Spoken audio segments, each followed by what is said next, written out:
Hello everybody, parents, caregivers, students.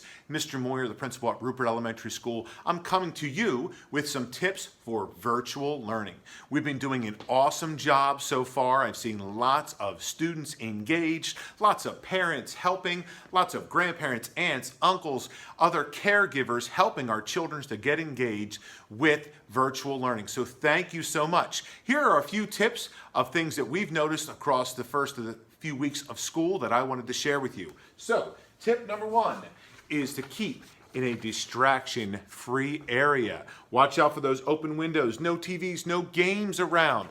A window like that, if you're facing out the window during learning time, everything outside becomes very interesting instead of focusing on your learning. So you might want to turn those chairs around from an open window. If there's a television in your space, turn it off.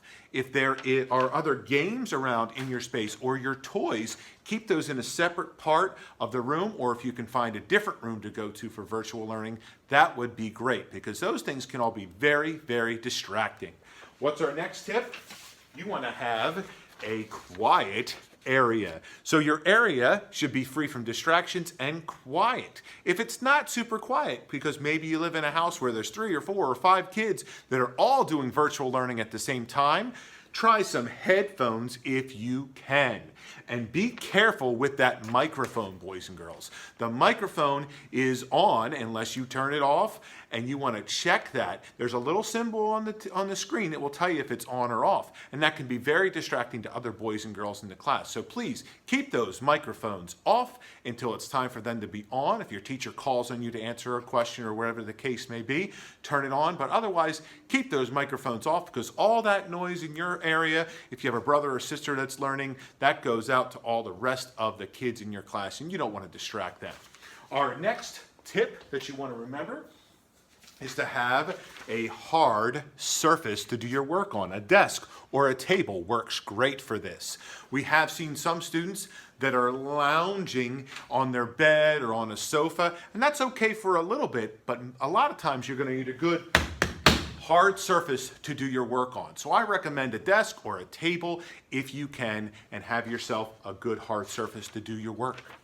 Our last tip is to keep your materials close by. I have a whole list of materials right here: pencils, paper, whiteboard, markers, crayons.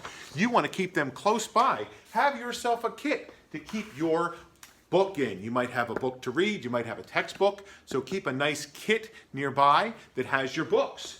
You want to have your supply kit that has crayons and markers and pens and pencils. We gave these away back at the beginning of the school year. Look just like this. Keep that right next to your area so when your teacher says pick up a pencil, boom, you have it there. What else are you going to need? We gave whiteboards away. These are an awesome tool for virtual learning that teachers are using all the time. So keep that close by to wherever you are working so you have it available. You should also have some markers. We have this kind of marker. This is a regular marker, great for paper or cardboard or those kinds of things. That's great for that. This is a whiteboard marker, a dry erase marker.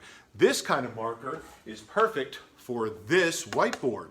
But this kind of marker is permanent, not good for the whiteboard. So don't use this one on the whiteboard. This whiteboard marker is great for the whiteboard, but it's not great for paper. They dry out real fast when you use them on paper. And we've had some folks say, my whiteboard marker doesn't work anymore. That might be because you used it on paper. So please don't use this on paper. Use it on the whiteboard. All right, let's review real quick, everybody. You want to have a place that is distraction-free. You want to have a place that is quiet, or use those headphones. You want to have a place that has a hard surface. And last but not least, you want to have a place where you have all of your materials close by. I hope that those tips will be helpful to you as we continue virtual learning. Thanks so much.